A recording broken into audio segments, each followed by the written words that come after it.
नमस्कार साथियों, SRJ live classes में आप सभी का बहुत बहुत स्वागत है। आज हम बात करने वाले हैं हिस्ट्री के बारे में। हिस्ट्री का जो आज का हमारा टॉपिक है वो है इंडस वैली सिविलाइजेशन अर्थात सिंधु घाटी सभ्यता। तो चलिए सिंधु घाटी सभ्यता के बारे में बात करते हैं। जैसे कि इसके पहले की क्लास में हमने ऑलरेडी देखा हुआ है कि इतिहास को 3 भागों में बांटा गया था, pre historical period, proto historical period और हिस्टोरिकल पीरियड। क्या कहा था हमने? प्राग्ञ ऐतिहासिक काल, आद्य ऐतिहासिक काल और ऐतिहासिक काल। ठीक, अगर हम इतिहास के विभाजन की बात करें तो जिस प्रकार से हम बात कर लेते हैं कि इतिहास को अर्थात हिस्ट्री को 3 भागों में बांटा गया है। 3 भाग कौन कौन से? पहला है हमारा प्राग्ञ ऐतिहासिक काल, प्राग्ञ ऐतिहासिक काल। दूसरा भाग जो होता है हमारा वो कहलाता है आद्य ऐतिहासिक काल, और लास्ट में हमारा जो भाग होता है इसे हम कहते हैं ऐतिहासिक काल, ऐतिहासिक काल। अच्छा, हमने इस बारे में बेटा पहले ही बात की हुई है कि प्राग्ञ ऐतिहासिक काल कौन सा समय है। तो मैंने आपको बताया है कि पाषाण काल वाला जो हमारा स्टोन एज वाला समय होता है इसको हम प्राग्ञ ऐतिहासिक काल के नाम से जानते हैं।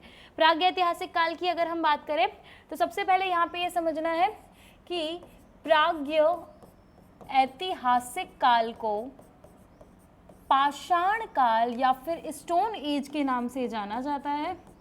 और पाषाण काल को जो है हम 4 भागों में बांटते हैं। सबसे पहला भाग जो होता है इसे पैलियोलिथिक पीरियड कहा जाता है। पैलियोलिथिक पीरियड मतलब पुरा पाषाण काल। फिर आता है आपका मध्य पाषाण काल जिसे हम मीसोलिथिक पीरियड कहते हैं। फिर आता है आपका नव पाषाण काल जिसे हम नियोलिथिक पीरियड कहते हैं। और फिर आता है आपका अंतिम में ताम्र पाषाण काल। तो इस प्रकार से आपका पाषाण काल या फिर प्राग्ञ ऐतिहासिक वाला भाग जो है वो खत्म होता है। नेक्स्ट, प्राग्ञ ऐतिहासिक काल के बाद आते हैं आद्य ऐतिहासिक काल। अब आद्य ऐतिहासिक काल की बात करें तो आद्य ऐतिहासिक काल, आद्य ऐतिहासिक काल को बच्चे 2 भाग में बांटा जाता है। पहला जो होता है इसे हम सिंधु घाटी सभ्यता या इंडस वैली सिविलाइजेशन के नाम से जानते हैं। तो फर्स्ट है हमारा सिंधु घाटी सभ्यता, सिंधु घाटी सभ्यता या इंडस वैली सिविलाइजेशन। और दूसरा होता है आपका वैदिक पीरियड, वैदिक काल। वैदिक काल जो है, वैदिक काल 2 भागों में बटा होता है, जिसका एक पार्ट जो होता है इसे हम ऋग्वैदिक पीरियड या ऋग्वैदिक काल कहते हैं, और दूसरा जो होता है वो हमारा लेटर वैदिक पीरियड या उत्तर वैदिक काल के नाम से जाना जाता है। तो इसी सेगमेंट में हमारा जो सिंधु घाटी सभ्यता वाला टॉपिक है, इस टॉपिक को जो है बेसिकली हम आज कवर करने वाले हैं। तो सिंधु घाटी सभ्यता सबसे पहले आपको कहाँ और कैसे देखने मिली इस बारे में बात करते हैं।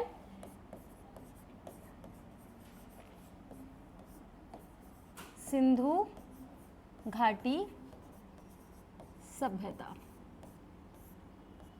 सबसे पहले ना सिंधु घाटी सभ्यता की जानकारी हमें कैसे मिलती है इस बारे में बात करते हैं। तो सिंधु घाटी सभ्यता की जो जानकारी है वो हमें मिलती है जॉन मार्शल के द्वारा। तो जॉन मार्शल नाम के एक व्यक्ति रहे, इन्होंने बताया, देखो कैसे याद करना है। अगर सिंधु घाटी सभ्यता की हम बात करें ना तो आपको पता है कि ये कौन सा समय है, ये समय है 1921।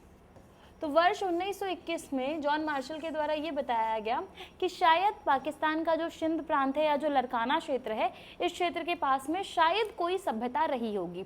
अच्छा, ये क्यों बताया गया, अचानक से इनको कैसे ध्यान आया यहाँ पे किसी सभ्यता का? तो बेसिकली क्या हुआ है, ये वो समय है जिस समय में भारत में जो है रेलवे लाइन बहुत ज़्यादा बिछाई जा रही हैं। रेलवे लाइन बिछाई जा रही थी, रेलवे लाइन कम्युनिकेशन के लिए बिछाई जा रही थी, एक बेटर ट्रेड के लिए बिछाई जा रही थी। आपको पता है ट्रेड का मतलब होता है व्यापार करना।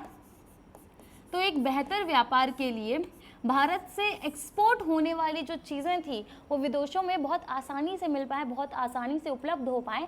तो इस कारण से हम क्या देखते हैं, इस कारण से हम ये देखते हैं कि ये व्यापार जो है धीरे धीरे बढ़ने लगा। और इस व्यापार को बढ़ाने के लिए ही भारत में अलग अलग क्षेत्रों में रेलवे लाइन बिछाई गई, जिससे एक क्षेत्र से दूसरे क्षेत्र की कनेक्टिविटी जो है वो सीधी बन सके। इसी के तहत में जब सिंध प्रांत में पाकिस्तान के पास में रेलवे लाइन बिछाई जा रही थी तो जॉन मार्शल जी को कुछ ईंटें मिली, और जो ये ईंटें थी, जो ये ब्रिक्स थी, ये ब्रिक्स जो हैं ऐसे दिखाई पड़ रही थी कि काफ़ी पुराने समय की हैं। तो इन्होंने बोला कि भाई ये कैसी ईंटें हैं, ये क्या चीज़ें हैं, इनके बारे में जानकारी निकाली जाए। तो उन्होंने जब आसपास के लोगों से पता करवाया तो लोगों ने बताया कि साहब ये ईंटें तो बहुत पहले समय से यहाँ पे मौजूद हैं। तो भाई बहुत पहले समय से, तो कितने पहले समय से?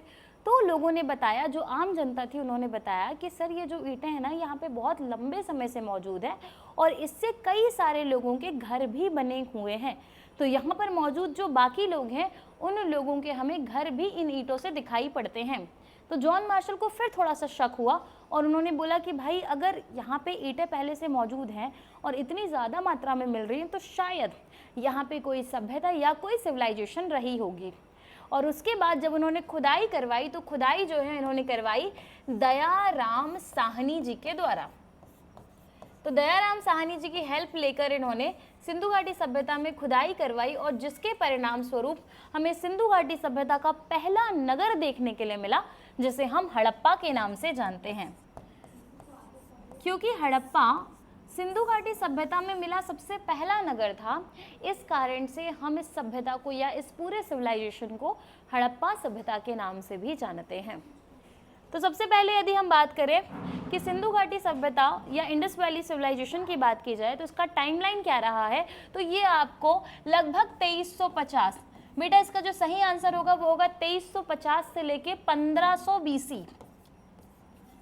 अगर हम अप्रोक्सीमेटली की बात करें कि लगभग की बात करें तो लगभग कभी कभी ये किताबों में आपको 2500 से लेकर 1600 BC का समय देखने के लिए मिलता है, पर इट्स नॉट लाइक दैट कि अगर सिंधु घाटी सभ्यता के एग्जैक्ट टाइम की बात की जाएगी तो एग्जैक्ट टाइम जो होगा आपका 2350 से लेके 1500 BC का होगा, क्योंकि 1500 के बाद में 1500 से 1000 BC जो है आपका ऋग्वैदिक पीरियड आता है और 1000 से लेके 600 BC की अगर बात की जाए तो आपका लेटर वैदिक पीरियड आता है।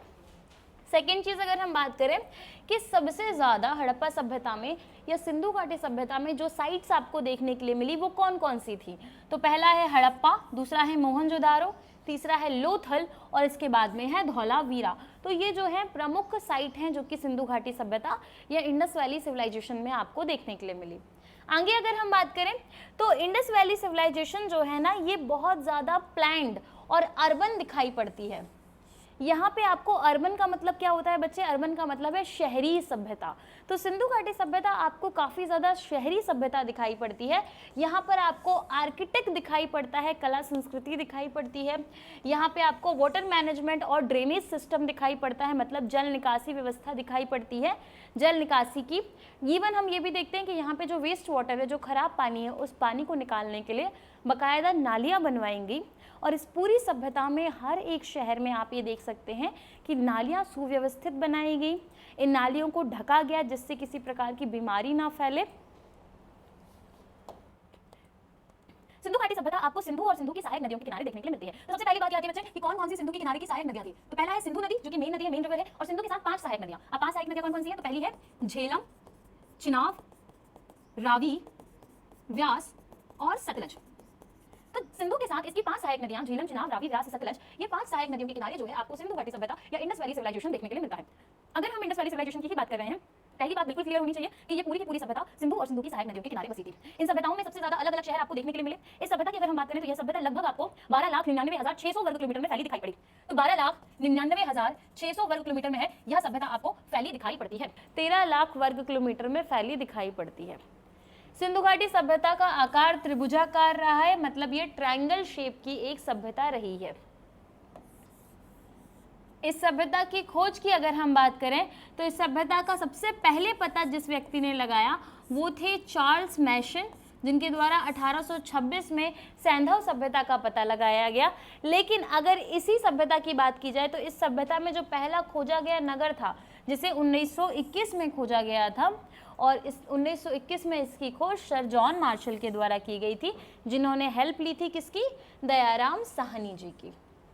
क्लियर। अब आगे आता है कि सिंधु घाटी सभ्यता के अंतर्गत में या इंडस वैली सिविलाइजेशन के अंतर्गत में ये जो सभ्यता का क्षेत्र आपको देखा गया ये क्या है, यही हड़प्पा है।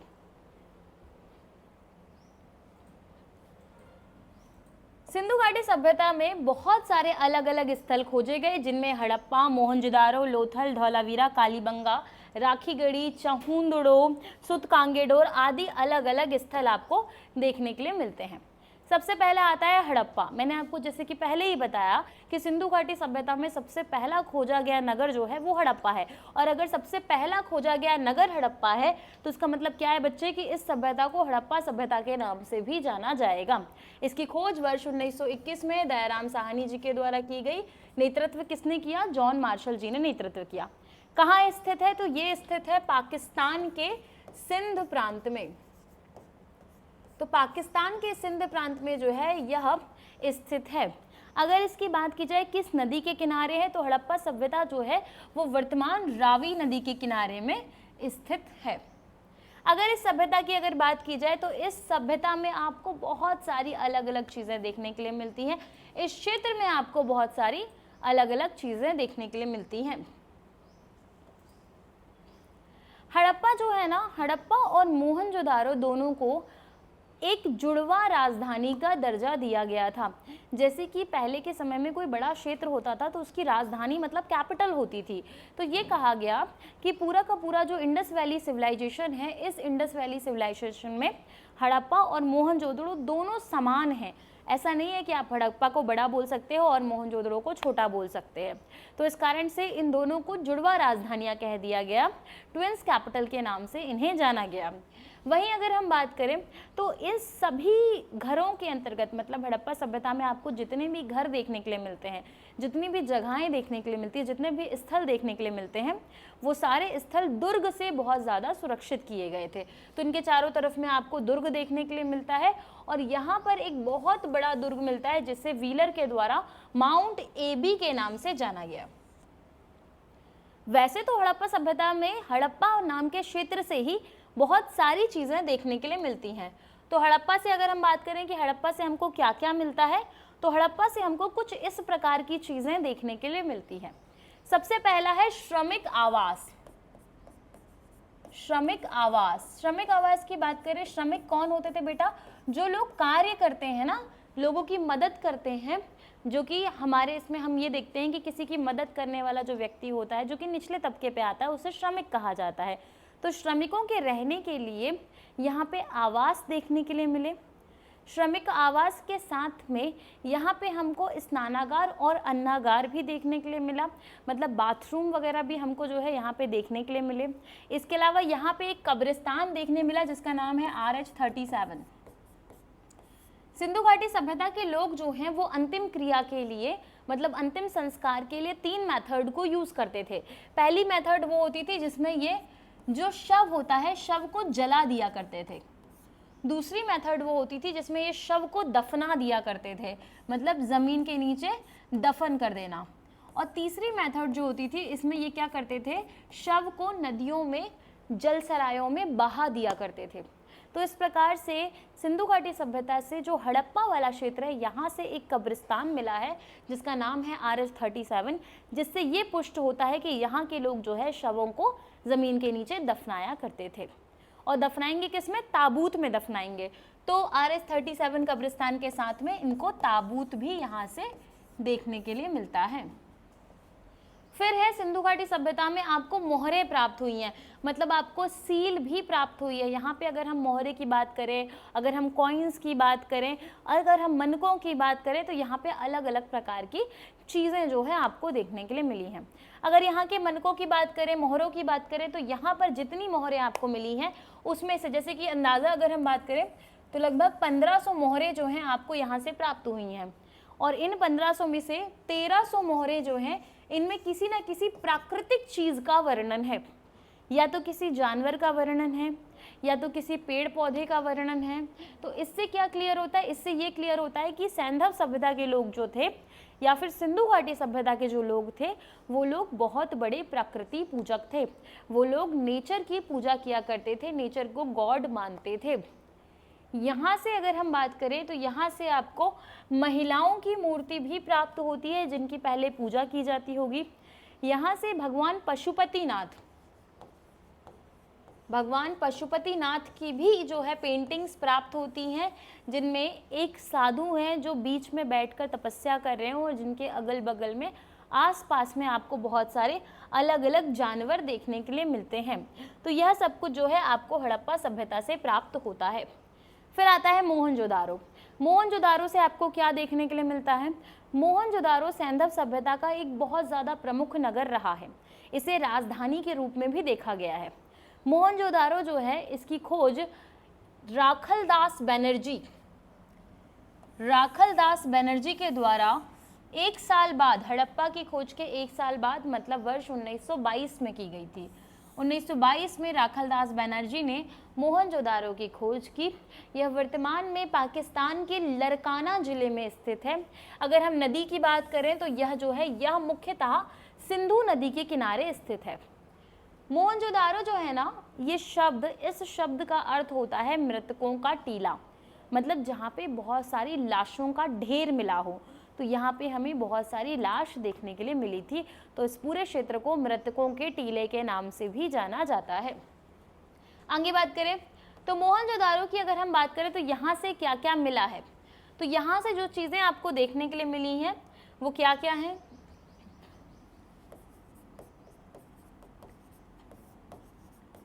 मोहनजोदारो,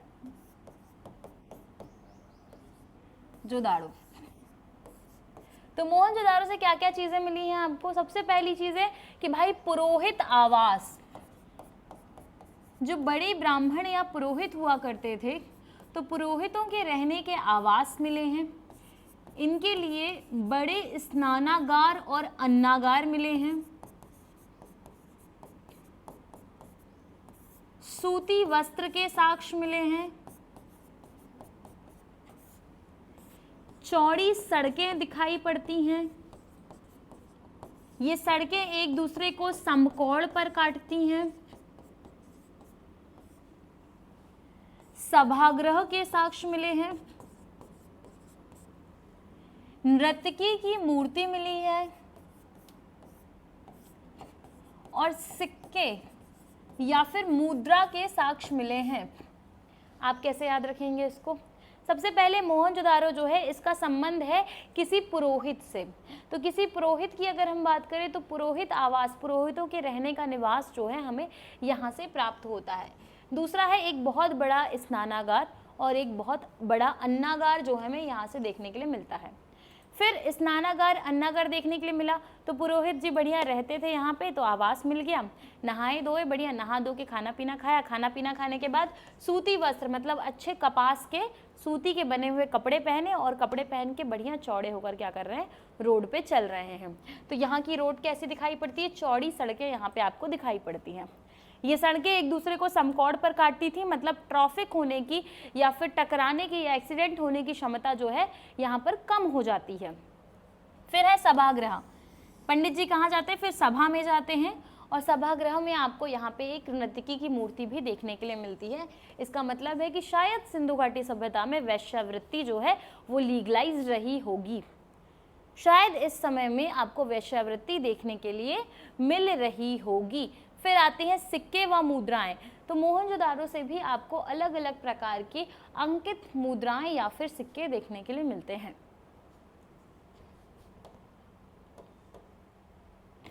फिर बात करते हैं और क्या देखने के लिए मिला, तो मोहनजोदारो में वृहद स्नानागार,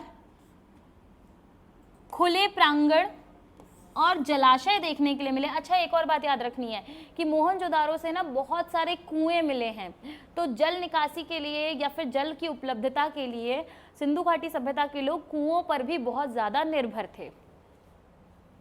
तांबे और टिन को मिलाकर इन लोगों ने कांसे का निर्माण किया, तो इस कारण से इस सभ्यता को हमने कांस्य युगीन सभ्यता भी कहा था।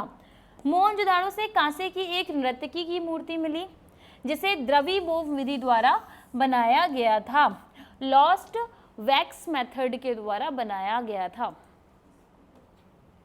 इस प्रकार के आभूषण जो है वो आपको सिंधु घाटी सभ्यता के मोहनजोदारो से देखने के लिए मिलते हैं।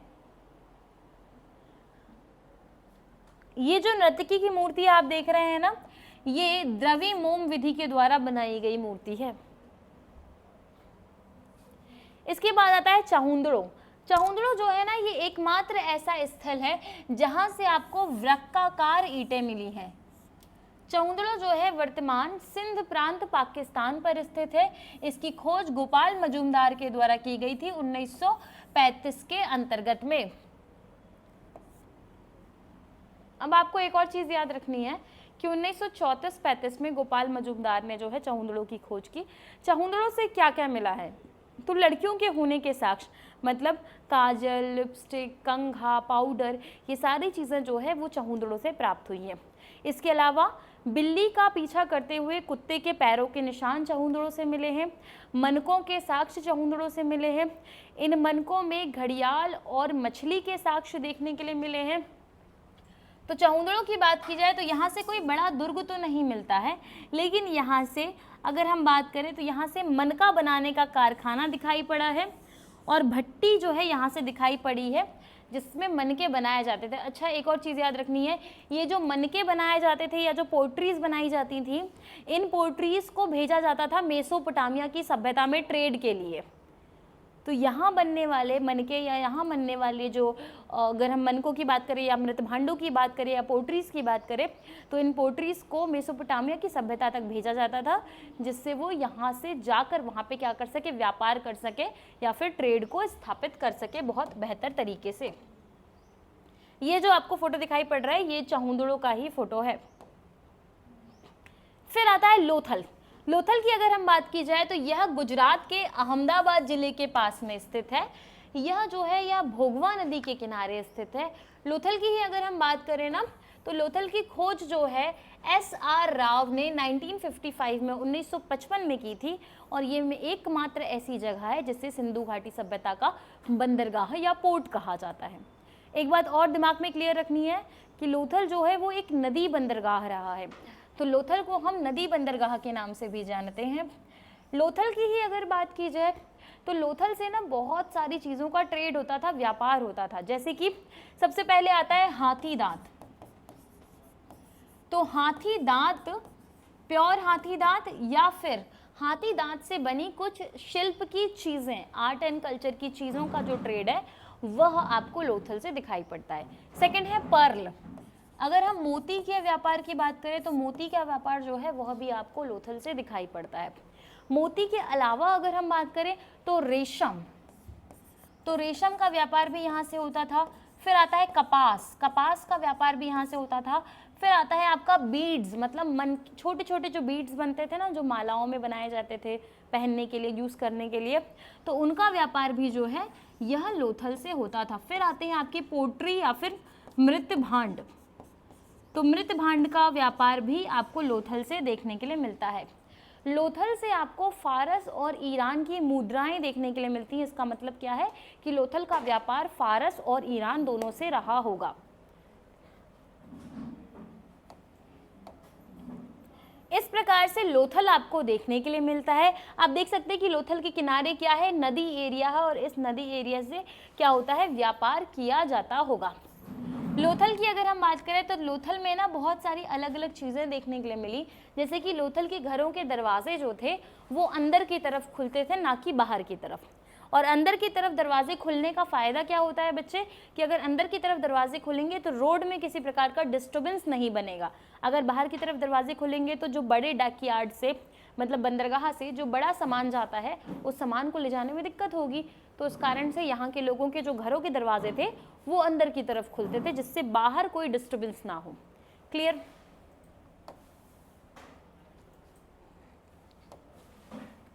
फिर आता है राखी गढ़ी।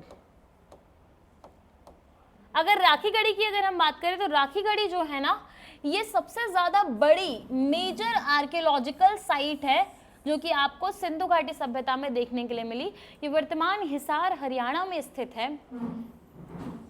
यहाँ से आपको बहुत ज़्यादा कुछ भी देखने के लिए नहीं मिला है, मतलब बहुत ज़्यादा चीज़ों के साक्ष्य जो हैं यहाँ से देखने के लिए नहीं मिलते हैं। ये आपको हेरिटेज साइट के रूप में देखने के लिए मिलती है। यहाँ से कुछ शवों के अवशेष आपको देखने के लिए मिलते हैं, कुछ व्यक्तियों की हड्डियों के अवशेष जो हैं आपको यहाँ से देखने के लिए मिलते हैं। अच्छा, सिंधु घाटी सभ्यता में अभी हम सिर्फ प्लेस पढ़ रहे हैं कि कौन सा प्लेस था, इस प्लेस में क्या क्या चीज़ें देखने के लिए मिली। इसके बाद में सिंधु घाटी सभ्यता का कल्चर कैसा था, लोग कैसे थे, इकोनॉमी कैसी थी, ये सारी चीज़ें हम अलग से कवर करेंगे। ठीक है। फिर आता है कालीबंगा। कालीबंगा की अगर हम बात करें तो बीबी लाल और बीके थापर जी के द्वारा कालीबंगा की खोज की गई। यह राजस्थान के गंगानगर में स्थित है। यहाँ पे अगर हम बात करें तो 1961 में इसकी खोज की गई थी और 1951 में जो है इसके द्वारा 1961 में इसकी खुदाई करवाई गई थी और 1951 में आमलानंद घोष जी के द्वारा इसकी खोज की गई थी। एक और बात याद रखनी है, कालीबंगा से आपको काले रंग की कांच की और मिट्टी की चूड़ियाँ मिली हैं। यहाँ से आपको 7 वेदिकाएं भी मिली हैं। तो आपको वेदिकाएं जो है यहाँ से देखने के लिए मिलती हैं, यज्ञ की वेदी यहाँ से देखने के लिए मिलती हैं। यहाँ से आपको जुते हुए खेत के साक्ष्य भी देखने के लिए मिलते हैं।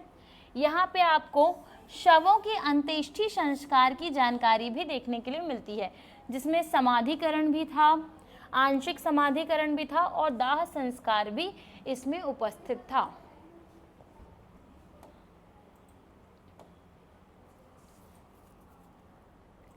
फिर आता है बनावली। बनावली की अगर हम बात करें तो हरियाणा के फतेहाबाद जिले में बनावली स्थित है। यह स्थल ठीक तरीके से बना ही नहीं था, तो सिंधु घाटी सभ्यता का एकमात्र स्थल जो कि टूटा फूटा देखने के लिए मिला, जहाँ पे कच्ची ईंटों के मकान देखने के लिए मिले, वो मात्र बनावली ही है। क्लियर। यहाँ पे जल निकासी व्यवस्था का भी अभाव रहा है।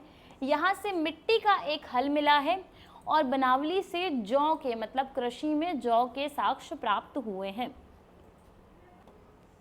फिर आता है आपका धौलावीरा। धौलावीरा की बात की जाए तो यह गुजरात के कच्छ में स्थित है।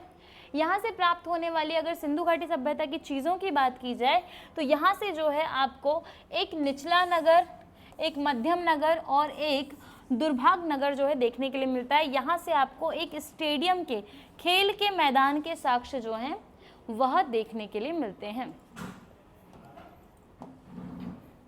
इसके बाद आता है सिंधु घाटी सभ्यता के स्थल और इन स्थलों से प्राप्त होने वाली वस्तुएं। ये क्या क्या चीज़ें सिंधु घाटी सभ्यता के स्थलों से प्राप्त हुई। सबसे पहले बात करते हैं हड़प्पा की। तो हड़प्पा से क्या क्या मिला? कब्रिस्तान हमने बात कर ली, RH 37 ठीक है। सावधान पेटिका मतलब ताबूत जिसमें कि व्यक्ति को दफनाया जाता था। फिर शंख का बना हुआ बैल, फिर स्त्री के गर्भ से निकला हुआ पौधा। इसके अलावा उर्वरता की देवी जिसे कहा गया, नेचर गॉडेस जिसे कहा गया। फिर गेहूं और जौ के दाने, एक अन्नागार, स्वास्तिक का चिन्ह। अच्छा, स्वास्तिक के चिन्ह की बात करें बेटा तो स्वास्तिक का जो चिन्ह होता है ना, यह चिन्ह जो है वह आपको सिंधु घाटी सभ्यता से देखने के लिए मिला है। और स्वास्तिक का चिन्ह जो है वो सूर्य की उपासना का मतलब सोम की उपासना का क्या है? प्रतीक है। ठीक। फिर आता है मोहनजोदारो। मोहनजोदारो की बात करें तो वृहद स्नानाकार, मातृ देवी की मूर्ति, कांसे की नृतिका की मूर्ति, राज्य की मुद्रा यहाँ पे देखने के लिए मिली, कपास के साक्ष्य यहाँ देखने के लिए मिले, पशुपतिनाथ की मूर्ति यहाँ देखने के लिए मिली, सूती कपड़े की हमने बात कर ली, कपास के साक्ष्य। ठीक है। हाथी का कपाल मतलब स्कल हमें हाथी का देखने के लिए मिला, एलिफेंट का देखने के लिए मिला।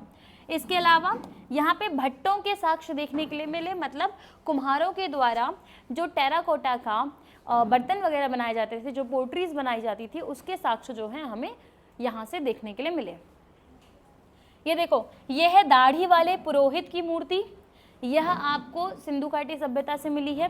सेकंड आता है आपको एक ऐसे देवता के साक्ष्य जिसकी आधी बॉडी इंसान की है और आधा शरीर जो है वो किसी पशु के समान है। आप देख सकते हो इनकी धड़ के नीचे जो है एक जानवर के 4 पैर आ जाते हैं। तो इस प्रकार की किसी देवता के साक्ष्य जो थे वह सिंधु घाटी सभ्यता में देखने के लिए मिले। दूसरा आता है एक श्रृंगी पशु, एक ऐसा पशु जिसकी एक सींग थी, जैसे कि वर्तमान गैंडा या फिर यूनिकॉर्न। तो इस प्रकार का एक जानवर जिसके साक्ष्य आपको इंडस वैली सिविलाइजेशन से देखने के लिए मिलते हैं। फिर ये जो आप देख रहे हैं ये है भगवान पशुपतिनाथ। तो यहाँ पे जो बीच में एक व्यक्ति दिखाई पड़ रहा है, ये देखो, ये इनका मुकुट है, ये इनका मुकुट दिखाई पड़ रहा है। ये एक व्यक्ति है, यहाँ पे नीचे एक व्यक्ति है इस टाइप से, है ना। और इसके आसपास में जो है ये बहुत सारे अलग अलग जानवर है, जैसे कि यहाँ पे आप देख सकते हैं, यहाँ पे आपको मछली दिखाई पड़ रही है, यहाँ पे आपको बाघ दिखाई पड़ रहा है, यहाँ हाथी दिखाई पड़ रहा है, यहाँ पे गेंडा है और यहाँ पे किसी प्रकार का बैल वगैरह जैसा जीव दिखाई पड़ रहा है। तो इसे ही क्या कहा गया? इसे कहा गया पशुपतिनाथ। सेकंड है, अगर इस मृत भांड की बात करें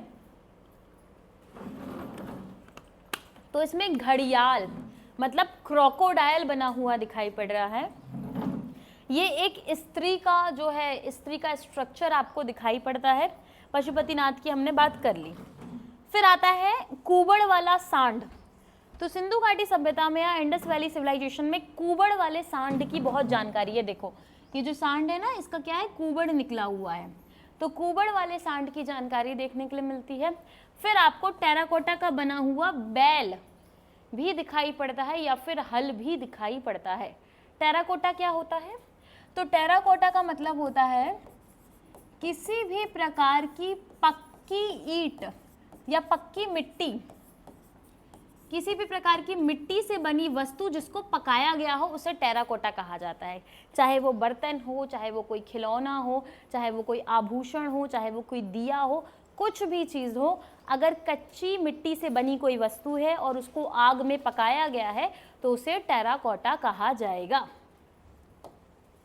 आगे आते हैं नर्तकी की मूर्ति। तो नर्तकी की मूर्ति सिंधु घाटी सभ्यता से आपको कुछ इस प्रकार की देखने के लिए मिलती है और इसको देख के ऐसा लगता है कि शायद सिंधु घाटी सभ्यता में जो है वैश्यावृत्ति उस समय में लीगलाइज्ड रही होगी। आगे बात करते हैं चहुंदड़ों से आपको क्या क्या चीजें देखने के लिए मिली।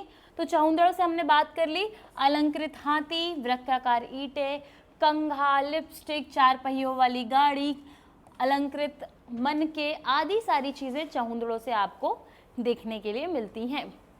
फिर आता है कालीबंगा।